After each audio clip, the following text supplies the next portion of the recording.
Pernahkah kamu bertanya-tanya, kenapa Warren Buffett, orang paling sukses dalam dunia investasi, justru menolak Bitcoin, di saat miliarder lain seperti Elon Musk, Jack Dorsey, dan Michael Saylor berbicara tentang masa depan kripto? Buffett memilih berdiri di sisi yang berbeda, bahkan dengan bahasa yang sangat tajam. Bitcoin is rat poison squared. Bitcoin adalah racun tikus kuadrat. Kenapa bisa sekeras itu? Apakah Buffett tertinggal zaman? Atau justru dia melihat sesuatu yang belum kita pahami? Mari kita selami bersama. Pertama, Buffett bukan anti-teknologi, dia hanya pro-nilai. Pertama-tama, mari kita luruskan satu hal penting. Banyak orang mengira Warren Buffett adalah sosok ketinggalan zaman. Seorang miliarder tua yang tak mengerti teknologi, yang menolak Bitcoin karena dia tidak paham dunia digital. Tapi, benarkah demikian?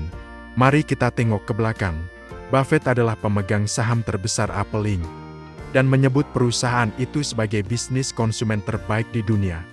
Ia juga punya saham di Amazon, meskipun ia mengakui agak terlambat masuk ke sana. Bahkan, Berkshire Hathaway perusahaannya menanam modal besar di startup perbankan digital seperti Nubank di Brasil. Jadi, kalau dia bisa melihat nilai di balik iPhone, Amazon Web Services, dan bank digital, kenapa tidak Bitcoin? Jawabannya sederhana, dan inilah yang membuat Buffett berbeda dari banyak investor zaman sekarang. Buffett tidak anti-teknologi, dia hanya anti-investasi yang tidak produktif.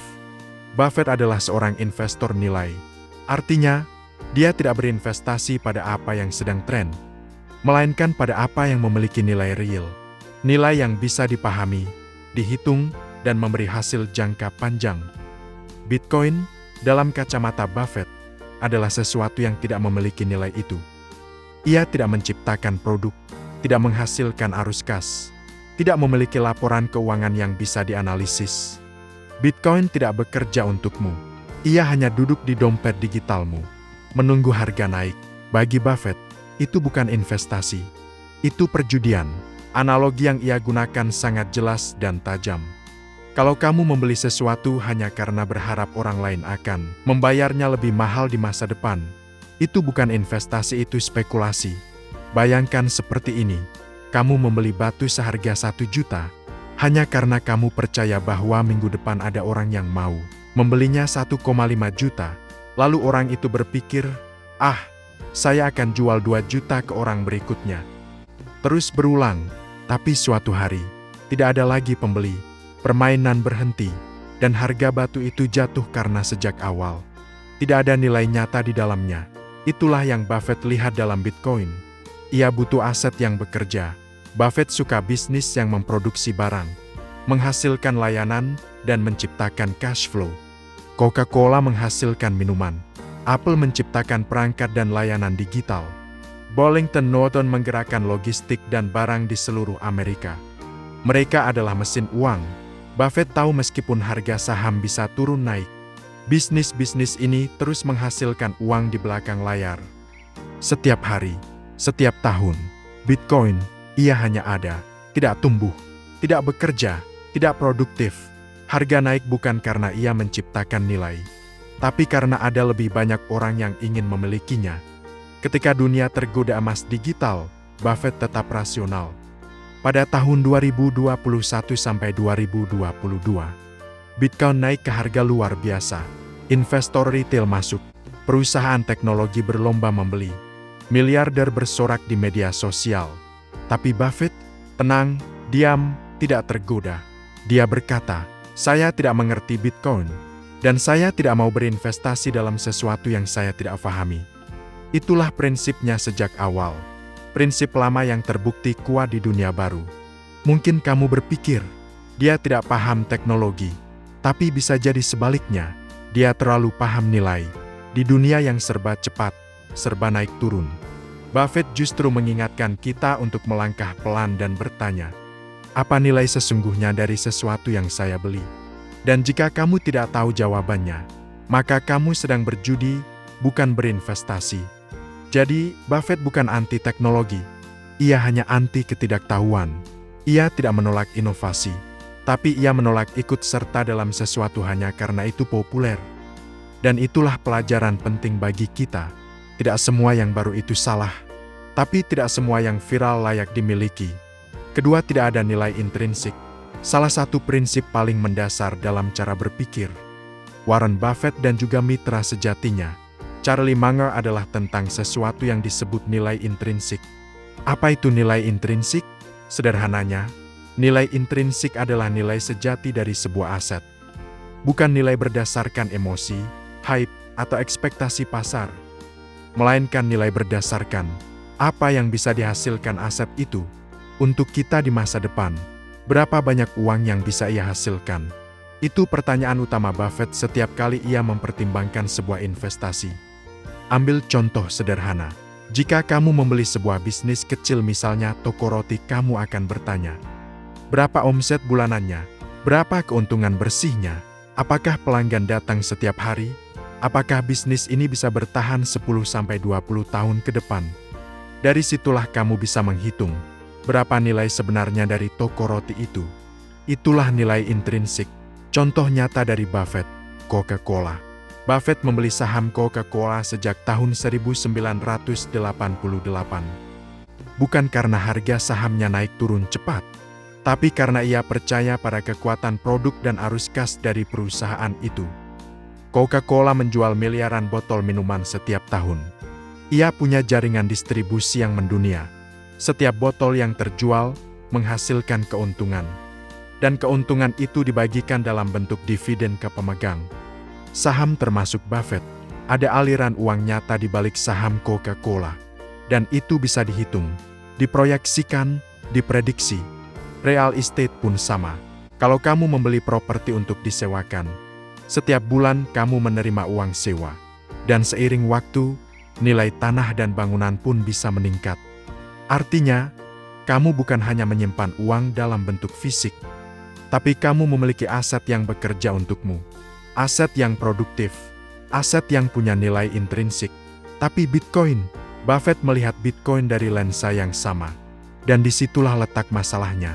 Menurutnya, Bitcoin tidak memiliki nilai intrinsik, tidak punya produk, tidak menghasilkan arus kas, tidak menciptakan barang atau jasa.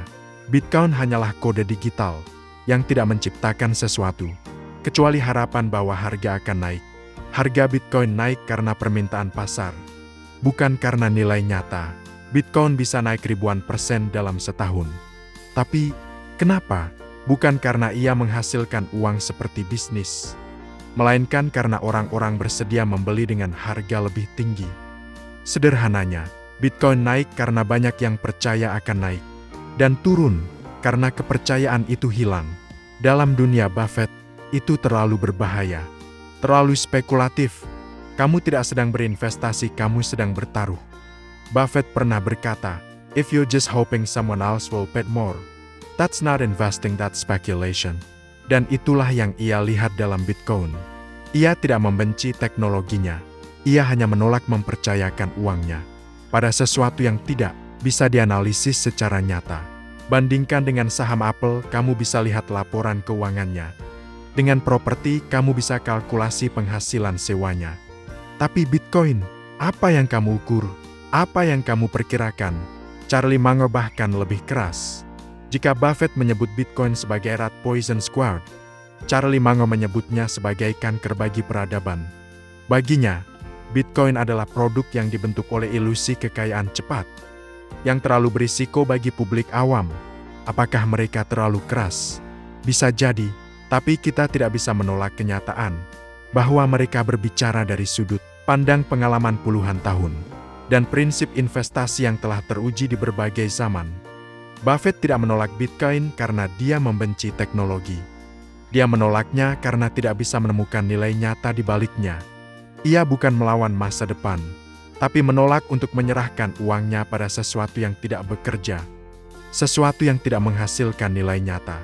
Dan dari prinsip ini, kita belajar satu hal penting. Nilai sejati bukan diukur dari harga hari ini, tapi dari apa yang bisa diberikan di masa depan. Ketiga, kegelisahan atas sifat spekulatif dan gila tren. Warren Buffett bukan sekadar investor. Ia adalah pengamat perilaku manusia. Selama lebih dari 7 dekade, ia menyaksikan bagaimana pasar bergerak, bukan semata karena angka atau data, tapi karena emosi, karena keserakahan dan ketakutan. Dan dalam Bitcoin, ia melihat dua emosi itu bersatu. Keserakahan yang dibungkus ketakutan tertinggal. Ketika orang beli bukan karena paham, tapi takut ketinggalan. Buffett berulang kali mengatakan bahwa yang membuatnya waspada terhadap Bitcoin bukan semata teknologinya, tetapi perilaku massal di sekitarnya. Ia melihat bagaimana jutaan orang membeli Bitcoin bukan karena mereka memahami white paper Satoshi, bukan karena mereka paham blockchain, hash rate, atau konsep desentralisasi, tetapi karena mereka mendengar harganya naik, temanku jadi kaya, kalau gak beli sekarang, nanti nyesel. Itu bukan pola pikir investor, itu pola pikir penjudi. Buffett menyebut fenomena ini sebagai bentuk dari FOMO-driven investing. Investasi yang digerakkan oleh rasa takut ketinggalan, bukan pemahaman. Semua orang melakukannya adalah kalimat paling berbahaya dalam keuangan. Kita hidup di era media sosial, di mana satu postingan bisa membuat jutaan orang panik atau serakah dalam hitungan jam. Dan Buffett tahu, dalam sejarah keuangan, setiap kali tren menjadi terlalu populer, maka risiko meledak juga ikut membesar. Ketika tukang cukur mulai membicarakan saham, itulah saatnya saya keluar dari pasar. Begitu kata pepatah lama Wall Street. Kini, bukan tukang cukur saja yang bicara soal Bitcoin. Anak sekolah, ibu rumah tangga, supir ojek, pelayan kafe, semua merasa wajib punya kripto, tanpa benar-benar tahu apa itu kripto. Inilah yang membuat Buffett gelisah. Bukan karena ia benci perubahan, tapi karena ia tahu, perilaku kolektif tanpa dasar logika adalah awal dari bencana finansial. Jalan pintas menjadi kaya, jalan cepat menuju jebakan. Warren Buffett membangun kekayaannya selama lebih dari 70 tahun. Ia membeli saham pertamanya di usia 11 tahun. Dan baru menjadi miliarder setelah melewati usia 50. Dan kini, ia menyaksikan generasi baru yang berharap jadi kaya dalam semalam. Bukan dengan kerja keras, bukan dengan pemahaman, tapi dengan menebak harga. Orang-orang tidak mau kaya secara perlahan. Mereka ingin jadi kaya sekarang, dan itu berbahaya. Dalam dunia investasi, semakin cepat kamu berharap hasil, semakin besar kemungkinan kamu kehilangan segalanya. Bitcoin, menurutnya, telah membuka pintu bagi pola pikir instan. Bukan sekadar alat investasi, tapi menjadi simbol dari ilusi kekayaan cepat. Ia khawatir pada generasi muda. Buffett sangat mencintai anak muda. Ia kerap berbicara langsung kepada mahasiswa, memberikan nasihat di universitas, dan menekankan pentingnya membangun karakter, etika kerja, dan pola pikir jangka panjang. Dan karena itulah, ia sangat prihatin ketika melihat bagaimana banyak anak muda mulai mengandalkan kripto sebagai jalan utama menuju kekayaan, tanpa dasar keuangan, tanpa pemahaman, tanpa pertanyaan, apa yang sedang saya beli? Ia khawatir bahwa generasi yang cerdas, kreatif, dan punya masa depan luar biasa malah terjebak dalam permainan yang tidak bisa dikendalikan. Ia pernah lihat ini sebelumnya. Buffett bukan baru sekali melihat tren seperti ini. Ia menyaksikan sendiri .com bubble di akhir 90-an. Perusahaan teknologi yang tidak punya produk, tapi valuasinya melambung. Semua orang ikut-ikutan beli saham .com. Dan saat gelembung meledak, miliaran dolar hangus dalam semalam. Bitcoin, menurutnya, punya kemiripan. Bukan karena teknologinya buruk, tapi karena psikologi massal di baliknya begitu mirip. Buffett memilih jalan lambat tapi pasti. Di tengah semua kegilaan itu, Buffett memilih jalan yang sunyi. Ia tetap memegang saham bisnis nyata, tetap fokus pada arus kas, keuntungan, dan nilai intrinsik. Sementara dunia terobsesi dengan volatilitas Bitcoin. Buffett membaca laporan keuangan Dairy Queen, menghitung dividen dari Bank of America, dan memantau penjualan iPhone. Ia tahu, jalan cepat bukan jalannya. Dan karena itulah, dia tetap berdiri tegak ketika banyak yang jatuh. Buffett melihat bahwa masalah Bitcoin bukan hanya soal teknologinya, tapi soal manusia yang ada di sekitarnya. Manusia yang mencari jalan pintas. yang terlalu cepat percaya, yang membeli tanpa berpikir panjang. Dan sebagai seorang guru bagi banyak investor, Buffett tidak bisa diam. Ia mengingatkan kita semua, jangan biarkan emosi menentukan keputusan finansialmu. Karena di dunia investasi, yang terburu-buru seringkali terbentur lebih dulu. Keempat, dia percaya uang harus didukung oleh sesuatu. Untuk memahami alasan Warren Buffett menolak Bitcoin, kita tidak bisa sekadar melihat angka dan tren. Kita harus menelusuri akar keyakinan yang membentuk cara pikirnya tentang uang itu sendiri. Buffett lahir tahun 1930. Di tengah depresi besar yang mengguncang perekonomian dunia. Ia tumbuh dalam generasi di mana setiap sen sangat berarti. Dan uang bukan sekadar alat tukar, tapi lambang stabilitas, kerja keras, dan kepercayaan. Di masa itu, uang kertas masih didukung oleh cadangan emas. Setiap lembar dolar mewakili jumlah emas tertentu yang disimpan oleh pemerintah. Uang punya jaminan nyata di baliknya. Itulah sistem yang membentuk dunia Buffett. Sistem di mana nilai ditopang oleh sesuatu yang nyata, bisa diukur dan diatur. Uang harus didukung oleh nilai dan kepercayaan. Buffett percaya bahwa uang adalah kesepakatan sosial. Uang bisa digunakan karena kita semua sepakat bahwa ia bernilai. Dan kesepakatan itu harus dijaga dan dikawal oleh otoritas yang bertanggung jawab, yakni negara. Tanpa dukungan dari suatu lembaga yang bisa dipercaya, mata uang akan rentan terhadap penyalahgunaan, rentan terhadap manipulasi, rentan terhadap kehancuran nilai. Bitcoin, uang tanpa penguasa. Disinilah Bitcoin hadir sebagai tantangan baru. Ia disebut mata uang terdesentralisasi. Tidak dikendalikan oleh negara, tidak diterbitkan oleh bank sentral, dan tidak punya lembaga resmi yang membackup nilainya. Bitcoin lahir dari algoritma dan jaringan komputer. Nilainya ditentukan oleh pasar murni. Tidak ada yang bisa mencetak lebih banyak Bitcoin seenaknya. Tapi juga tidak ada yang bisa mengintervensi saat nilainya anjlok. Bagi sebagian orang, ini adalah revolusi. Kebebasan finansial. Uang yang tidak bisa dikontrol oleh pemerintah atau korporasi. Tapi bagi Buffett, itu bukan kemerdekaan, itu ketidakpastian. Terlalu tidak stabil untuk disebut uang. Buffett berkali-kali menekankan, Bitcoin tidak bisa disebut mata uang karena ia tidak stabil.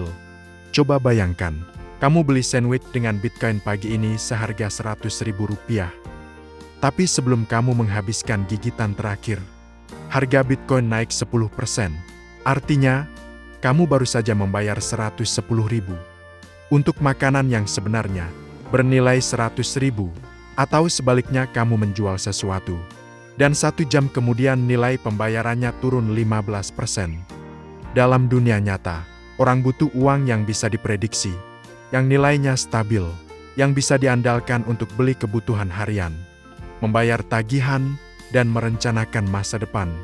Dan menurut Buffett, Bitcoin belum bisa, bahkan mungkin tidak akan pernah bisa memenuhi fungsi itu. Bukan karena ia tidak mengerti teknologi, tapi karena ia mengerti nilai. Banyak orang menganggap Buffett menolak Bitcoin karena dia tidak paham teknologinya, tapi sesungguhnya dia menolaknya karena dia terlalu paham nilai. Ia tahu, uang bukan hanya soal inovasi. Uang adalah soal kepercayaan, stabilitas, dan kontrol. Dan jika suatu aset bisa naik 100% dalam seminggu, maka ia juga bisa turun 90% dalam seminggu berikutnya. Bagaimana bisa kamu membangun masa depan di atas ketidakpastian sebesar itu?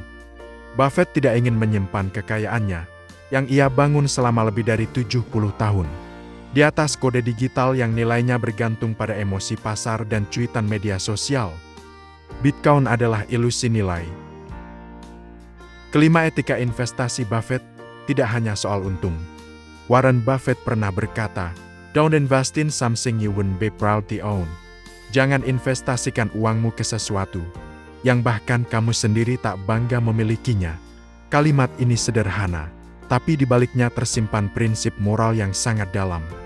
Karena bagi Buffett, investasi bukan sekadar alat untuk mencetak kekayaan. Investasi adalah cerminan siapa kita.